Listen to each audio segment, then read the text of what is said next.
Hey there, Sart here. Now, a while back on my Discord server, someone asked if I would ever do a video sort of explaining how I prepare for like an upcoming Clash of Wills event. And so I figured I'd do just a brief video. I'll try to keep it brief. We'll see how it goes. It's the first one. But I'm just going to kind of explain a little bit about what I do to mentally prepare and, get ready for an upcoming Clash of Wills. And so I'll use the upcoming one, the one that's going to be coming up this week, as sort of my first go at this. And I'm just going to sort of explain, like, I'm going to look at the boss, look at the explanation of what the boss does in the news, and then I'm going to work out some teams. I'm going to show you some teams that I came up with sort of to account for what the boss is going to potentially be throwing at us. Now, anything can change when you actually get in there and see what the AI is doing. But this is just doing, a bit of theory crafting, a bit of team building, and, just sort of giving you guys an idea of maybe some units you can pick out. If this is something that you guys enjoy and you'd like me to do more of these, definitely let me know in the comments below.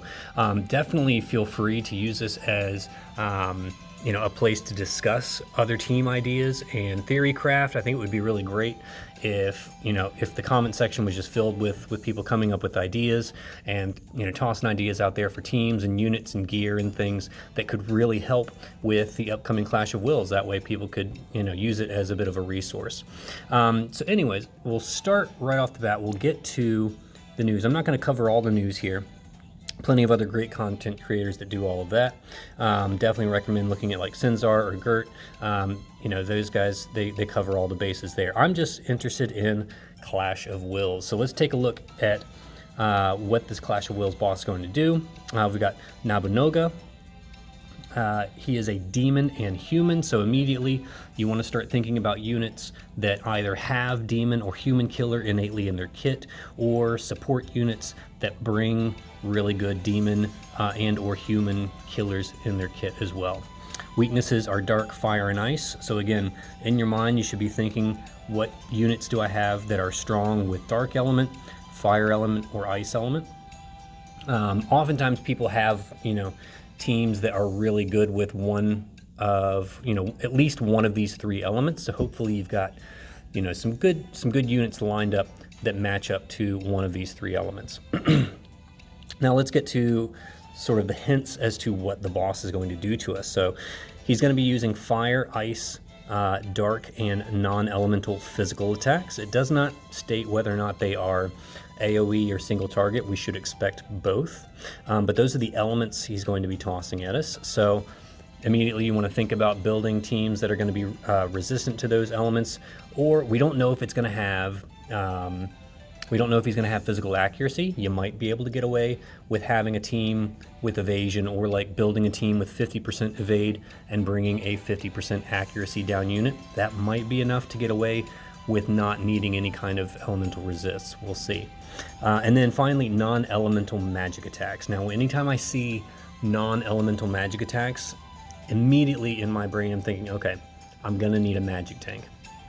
All right, because sometimes you can build your team for the elemental immunities to nullify the magic attacks, and then come in, just bring a physical tank. Someone like Esther would be great. Or sometimes you can even bring Esther into Omni tank the magic attacks, as long as they're all elemental. But in this case, with non-elemental magic attacks, you're gonna need to bring a magic tank. I can almost guarantee it. All right, so prepare in your mind, figure out who your best magic tank is. Hopefully you picked up like an Abigail or something, and that'll be hopefully able to get you through. Use attacks that deal fractional damage and fixed damage, so that's like the gravity attacks. We've seen that a lot in previous cows, especially at thresholds where the cow boss will do like a 90% gravity attack. And then fixed damage is that's damage that generally avoids all cover except for omni cover. You can omni cover fixed attacks, but it deals typically like a fixed amount of HP damage to the party, and that can be mitigated with general mitigation typically. So if you bring high general mitigation, those fixed attacks will probably be not something you really need to worry about. The fractional damage, however, is something you need to worry about, especially since you see in the next bullet point, uses attacks that reduce parameters. That's, of course, breaks.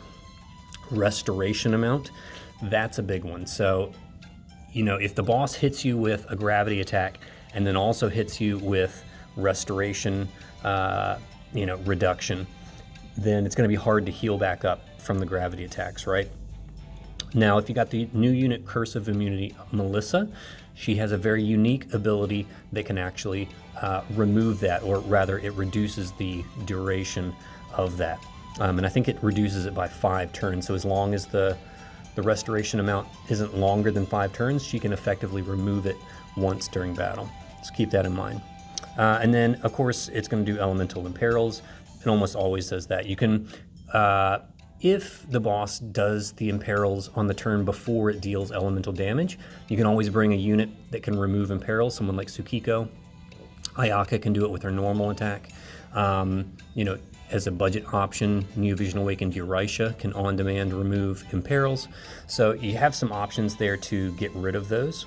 But if the boss does the Imperils on the same turn that it deals elemental damage, those units are not nearly as effective. All right. And then it will use a powerful fixed damage attack if not dealt weaknesses. You know, that's pretty typical. It's very rare to forget to hit the boss with one of its weaknesses. It does happen sometimes. And it sounds like if you do forget to hit it with one of its weak elements, it's going to smack you pretty hard. So I don't know if it would be like a game over thing if you just like forgot to do it one turn, if it would be an immediate game over. But you know, in general, you always try to hit the boss with its weak element every turn. That's just sort of a normal thing that goes with every Clash of Wills boss. One of the, I always like to check and see what the new morale action is. And this one is Impervious Will, which reduces damage taken for all allies. So it sounds like it's a general mitigation. I'm not sure what it's going to be. Usually these skills only last for like 1 turn. So I would hope it would be pretty high, like 80, 85, maybe even as high as 90%. It could be like, you know, one of these emergency buttons like help, I need help here, and maybe that's, you know, maybe it will be that high. So hopefully it will be useful. I like it when they actually have morale skills that are useful during the battle. Hopefully this one will. Now this is the one that really worries me, the new challenge option. Party attack minus 25%. So in the previous Clash of Wills, they had party defense minus 25%. And for those of you that, you know, went rank 1 and actually had that challenge option ticked, you know, you saw how much of a reduction that actually ends up being. It's not like a 25% break. It's like 25% off your total attack, because it was off the total defense before. So like, you know, I had my Abigail at like 9,600 defense, and with the 25% down, it went down to like 7,000. So it's like literally 25% off the total stat. So let's say you're bringing in a 2B who has 10,000 attack. She's going to be walking in, when you tick this one, she's going to be walking in with 7,500 attack. That is a huge, huge reduction and a huge nerf to physical damage dealers. I was not happy to see this because you know, it seems like a very obvious ploy to keep us from bringing in strong physical DPS units and pushing us towards these mag DPS units that they've been shoving on us the last few months. You know, we've had Ayaka, we've had Cleome, now we're getting Ibarra. And they're trying to dissuade us from using the physical units. And this is going to be a really big impediment on physical damage dealers. And I would not be surprised if for most people, you know, rank 1 is going to require mostly, if not all, magical DPS units. So yeah, I don't really agree with this way, with this line of you know, trying to force players to pick up these new magic DPS units that they're shoving out, that they're just pumping out at us. So this one really bothers me. I was okay with like the defense or the spirit one, because then it becomes more of a game of survival. But here it seems clear they're just trying to filter out the physical DPS units like 2B, Chizuru, Sky, all of the strong physical DPSs that we typically bring into these fights. And I'm not okay with it. I'm not happy about this at all. And yeah, we'll just have to see how it goes, right? We'll just have to see how it goes. But anyways, it's always important to check these things, and I'm glad I did check it because it's really going to impact the teams that I'm going to bring in, especially the teams that I think I might be able to get a rank 1 with. We also, of course, have leader skills coming in the middle of this particular event. And if you notice, this one lasts 3 weeks. It lasts 1 week longer than a normal Clash of Wills event does. And so what that tells me is that they are probably going to tune this boss more for a leader skill team, a team that either has Ibarra or Dio on it. So keep that in mind. Now we'll see. Who knows what the boss is actually going to do. But I really hope that this is not going to be one of those Clash of Wills where you absolutely have to have one of the banner units with a leader skill in order to actually get this one done. If so, this might be the first Clash of Wills I haven't ranked 1 in a while, because I do not plan on pulling for Ibarra or Dio. So, if that's what it comes down to, then that's fine. I've had plenty of rank 1s. I'll do my best, but if it turns out that a leader skill is going to be required for this Clash of Wills, I am going to just wash my hands and say I'll see you next time. All right. So anyways, now let's get to some teams, some possible teams. Something you may or may not know is that you can actually go in and mess around with your teams. Even though Clash of Wills is not open right now, the banner is always there. You can go in. It'll show you, it'll have the same screen with the previous boss on it, even though it's not active anymore. You see it says event ended, not available, all that stuff. You can see your rewards are claimed. You can look at your ranking details from the previous one. But you can actually go in and you can still play around with your party. And so you can go in here. You see, obviously, you can't depart. It's been grayed out. And you see this is the party that I used on my my last rank 1 clear against the Shark Moth. And so it's still there. You can go in and you can swap units around. You can play around. You can do whatever you want. I'll just pop in a cloud there for whatever reason. You can do whatever you want with your parties. And so this is actually a really great way to sort of prepare, to be able to prepare for the upcoming Clash of Wills, because you can go in and you can save these parties and you can say, oh yeah, I would like to I'd like to load up a new party. So, done. All right, it should. I don't know why it's not showing me my load and save options there. Come on, where am I? Because I had a whole bunch of teams already. There we go. That was weird. So yeah, obviously if you go in and for some reason the buttons don't show up there at the top, just back out and come back in. I'm not sure why they weren't showing up there. But anyways, so you see you can load and save your party, and so I will just load up. I'm just going to load up the first team. I think this is the one. This is the team that I'm hoping I'll be able to just go in and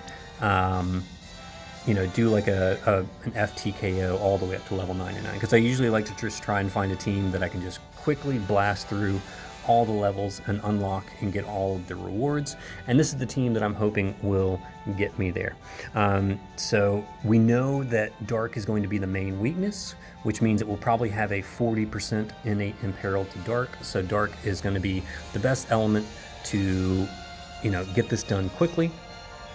And so immediately I thought, okay, who's my best, turn 1 Breaker Dark Imperiler, and that would probably be, for me, that would be Axstar the Return, because on his LB, which as long as you have him EX2, you know, he can get that off turn 1, does your 87% breaks and 140% Dark Imperil. The damage is irrelevant, we don't care about that. But yeah, he's going to go ahead and just, you know, right there, turn 1, do that right away. If you don't have him at EX2, that's all right. You just slap his TMR on him, and that does an 85% break with 130 Imperil, which is probably, again, going to be good enough if your units, other units are strong enough. And then, of course, we're going to bring 2B because she's just got a very strong limit burst right there on turn 1. We'll, of course, have Golbez because he is the king of, you know, FTKO strats with his Meteor. So we'll be bringing in Meteor to just go ahead and drop a bomb on the boss. You know, I've gotten him built up as big as I can with all the killers. He hits the killers on human pretty easily, and then you just got to fill him up with demon. So he's ready to go with 300% killers. Of course, Dazzling Demon is card. Like I said, this is just me putting, you know, some top units together to try and get this one done. Melissa is of course here for not only for the Dark Imbue with the 50% amp on turn 1, but also the 250% human killer, which she will be giving to probably to Golbez or maybe Chizuru. So Chizuru, she's really strong on FTKO strats still, just like 2B, especially if you have the cool Smile Vision card, which gives her that nice 100 times modifier boost because she has a 2-part morale scaling LB. So she gets that 50 times mod twice. So she'll be able to rock and roll on turn 1. And then Sylvie is there for the turn 1 buffs, as well as the Demon Killer. So we'll have our Demon Killer and Human Killer both covered on turn 1. So both Melissa and Sylvie do a 250% single target with a 150% AoE killer. So everyone will have at least 150% Demon and Human Killer on turn 1, and then Golbez will probably get the 250% killer on turn 1 for his Meteor nuke.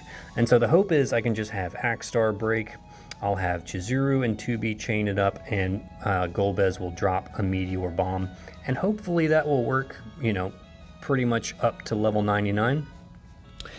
If by chance the boss decides to put up some kind of mitigations on turn 1 that, you know, aren't dispellable by chance, I might have to swap in a Kaito in there somewhere. All right, so I could probably put in Kaito in one of these spots. Might just have to replace Axstar with Kaito or something like that, and have Kaito roll back the mitigations. That way I can annihilate it on turn 1. So that's just an idea that I had for just working my way up the ladder. As for actual teams that can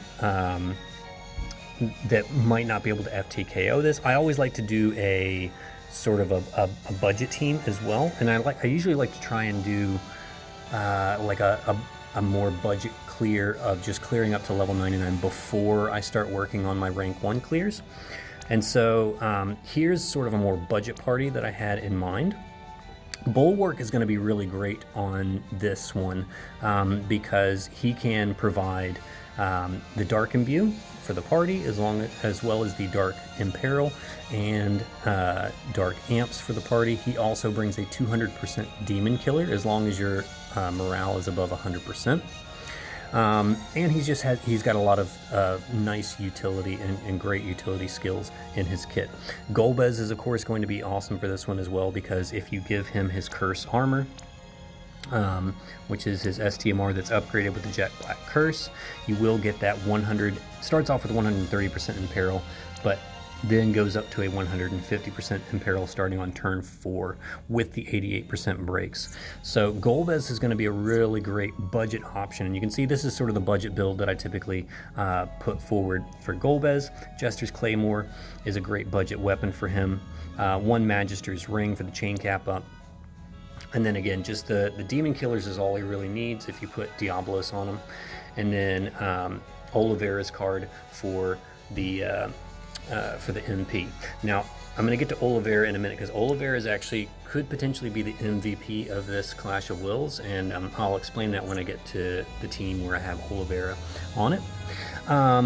And then, of course, we've got NVA Elena. She's always great because she has the Imperil removal, the Elemental Imperil removal, and 100% across the board Elemental Resist buff. And that has come in handy in so many different budget videos, because oftentimes the boss will start with like a preemptive Imperil in the team. So on turn 1, she can just remove that, put up the buffs, and usually you're good to go for a while, for a few turns at least. So I really like her on budget teams. She also, don't forget, her Brave Shifted Limit Burst comes with 150% human and demon killers to the team.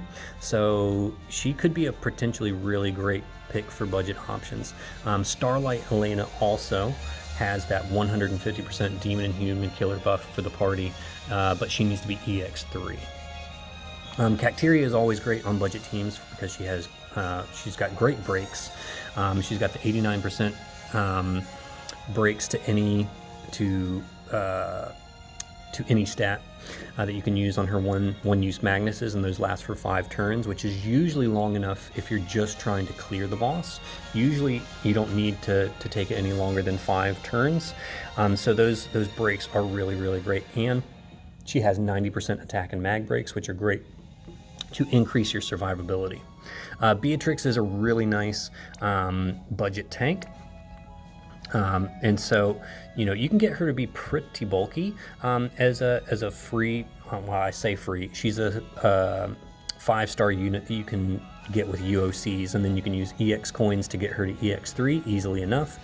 And with not too much crazy gear, she can actually hit pretty good numbers. You see, I'm not using anything too fancy, nothing limited here in her gear. And she's got pretty good stats. And if you're not going for a rank 1 clear, this might just be good enough to get you through. And then just a good spread of elemental resists. We know the boss is going to be throwing fire, ice, and dark. And so, maybe you want to give her a little bit more dark resist. Again, you kind of have to wait and see what the boss throws at you to know what you're going to be dealing with. And then Sylvie is, of course, there just because she's a great support unit all around, bringing really good mitigations for the team. So she can provide 85% general mit for 3 turns, 75% to physical and magical, as well as some elemental resists to go along with it. So Sylvie is just still a great all-around support, even if the elements don't match up to lightning or earth, for your physical damage dealers or whatnot. She's still a really great support unit to come around, and so I will be bringing her for that. Also, again, for that 250% demon killer that she brings. So this is going to be my sort of budget team that I'm going to take in and just see if I can get the boss cleared on level 99 with a fairly budget crew. Now, as for the teams that I've sort of theory crafted for potential rank 1 candidates, we'll start with this one. And so, Abigail is going to be, I think, really, she's going to be very necessary, I think, for tanking the non-elemental magic damage. She is fantastic for this one because she has 60% human mitigate. Is it human or, wait, let me check. I want to say human. Yep, 60% human magic mitigation on her SLB, and she has 30% mitigations on her breaks. And so that's going to be very, very useful, I think, for this one.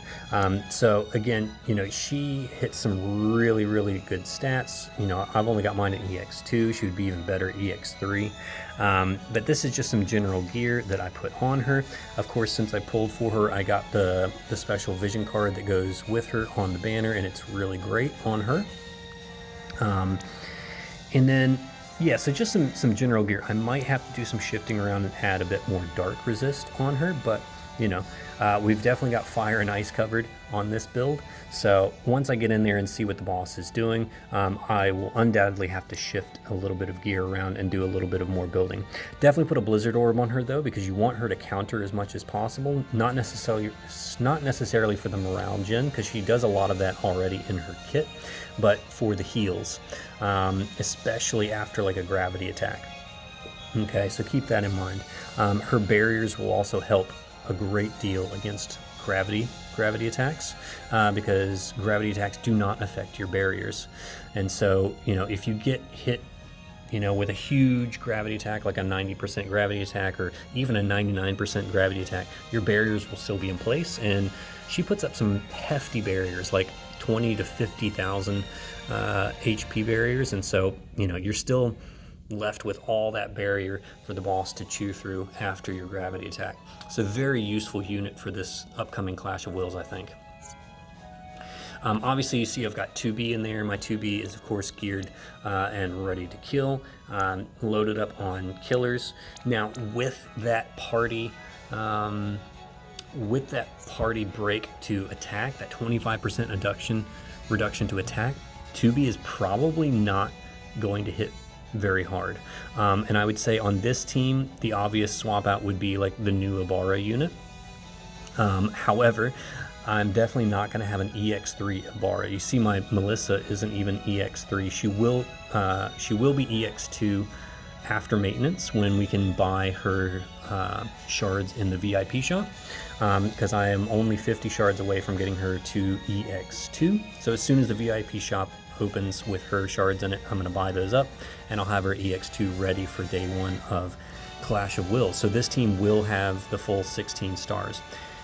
But again, knowing that 2B is going to have a reduced attack, let's see, what is her attack right now? It's 10, 8, 6, 1. So she'll probably only have like 8,000 attack after.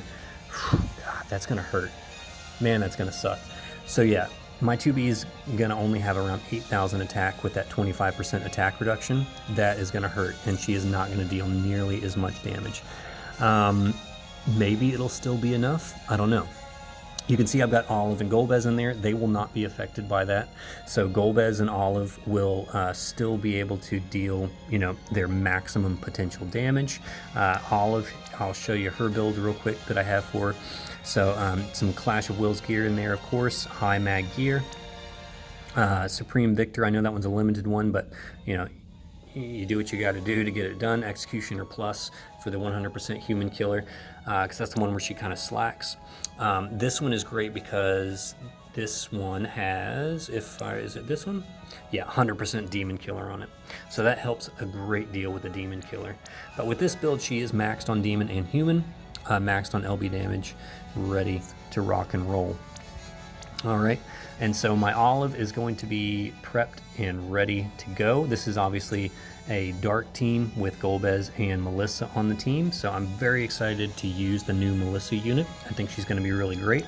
As far as her build, you know, she's just a support unit, so you give her her own vision card because it has the nice 400 morale every turn, which should be dual castable when you make the unit dual wield. So you see I've got her dual wielding here with an Abbess Staff and Crimson Butterfly. Otherwise, just some general support gear, some basic bulk.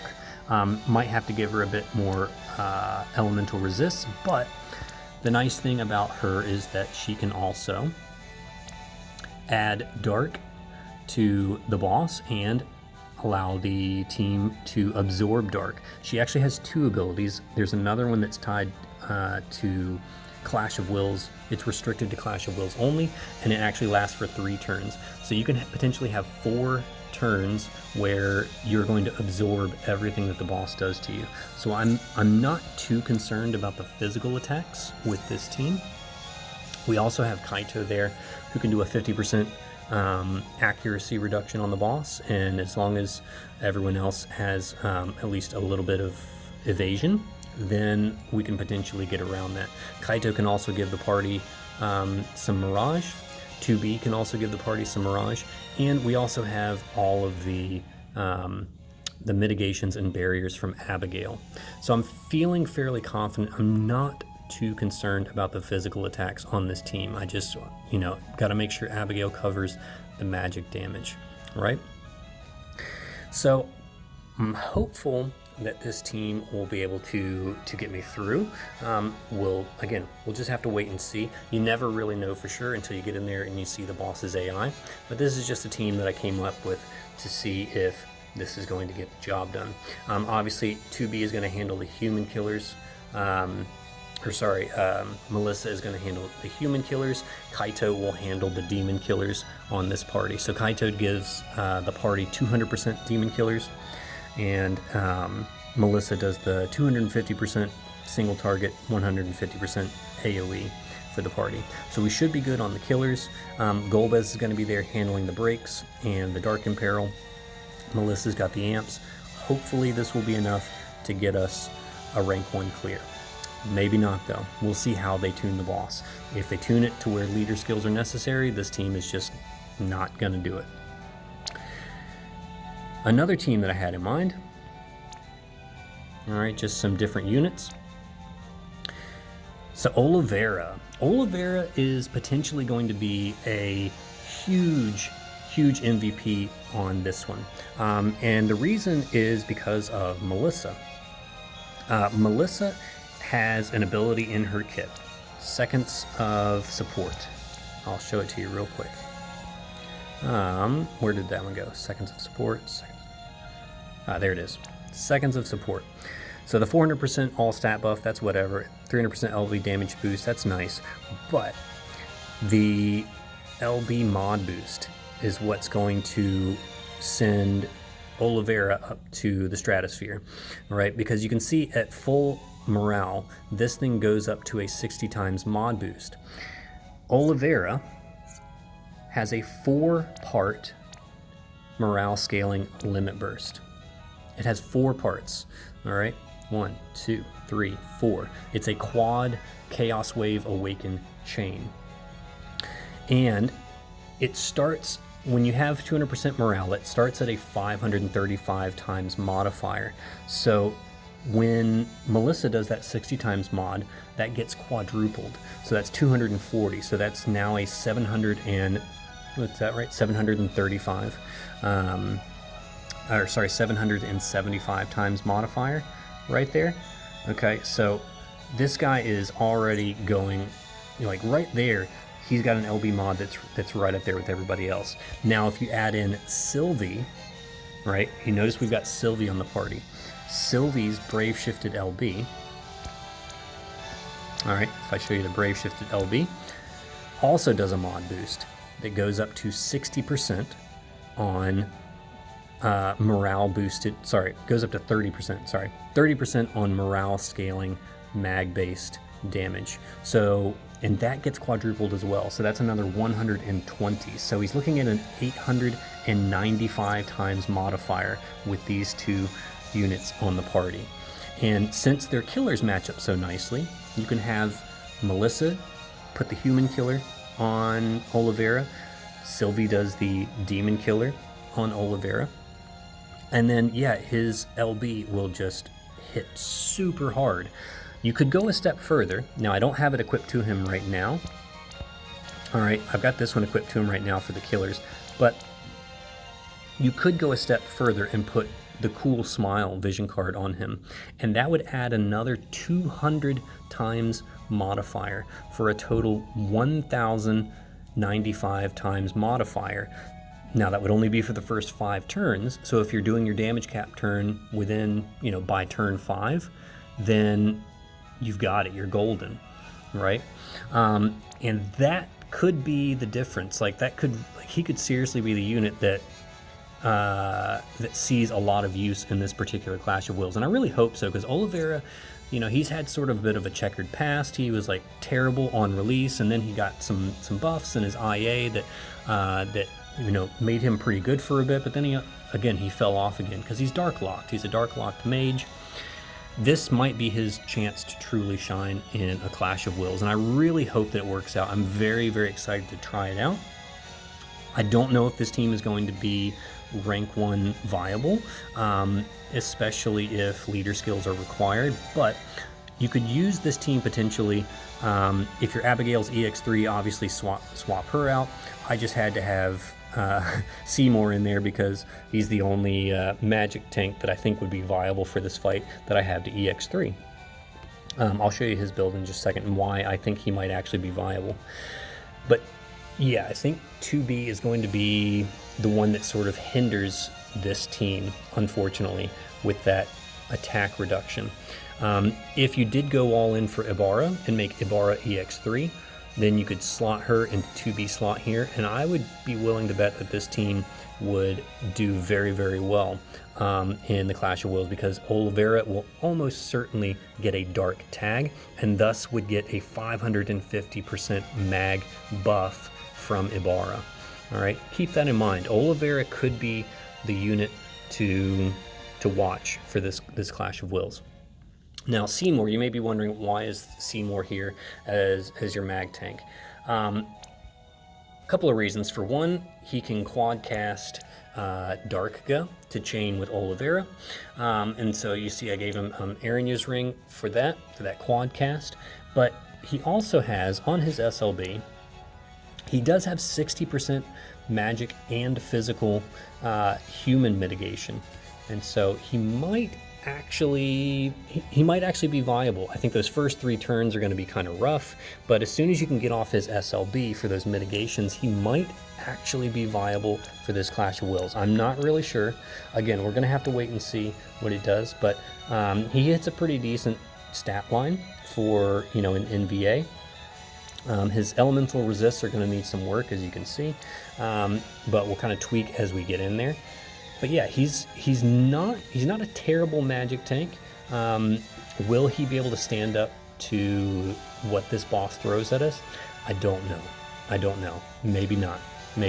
But we've got Sylvie there to provide the 85% general mitigations for, you know, those first 3 turns to get him through till he can use his SLB. But yeah, I don't really know how he's going to fare. He may not do that well. Because he doesn't really have a great general mitigation after that mitigation from Sylvie wears off. You know, he's just got the 50% general mit on his cover skill, and that might not be enough. In fact, it probably will not be enough, but I'm going to try it. We'll see what happens. Like I said, Abigail is definitely the best option for your magic tank on this one.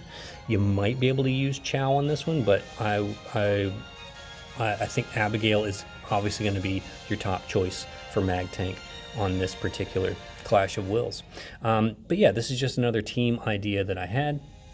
I don't know how viable 2B is going to be on this one, sadly, but we're gonna give it a try and see what happens. I'm most excited to see just what Olivera can do. All right, one more team. So let's change up the elements. So you can also go fire or ice. There's no reason you can't go with the weaker elements, especially if you have a strong team to those elements. I do not have Cleome, so I'm not going to bother with a fire team on this one. I just don't have a strong enough fire team. But I do have Ayaka, and she will be EX3 within the next couple days. She's just a few shards away in the shard dungeon, so I will definitely have her EX3 before this Clash of Wills is over. So I am excited to use her in this one on an ice team.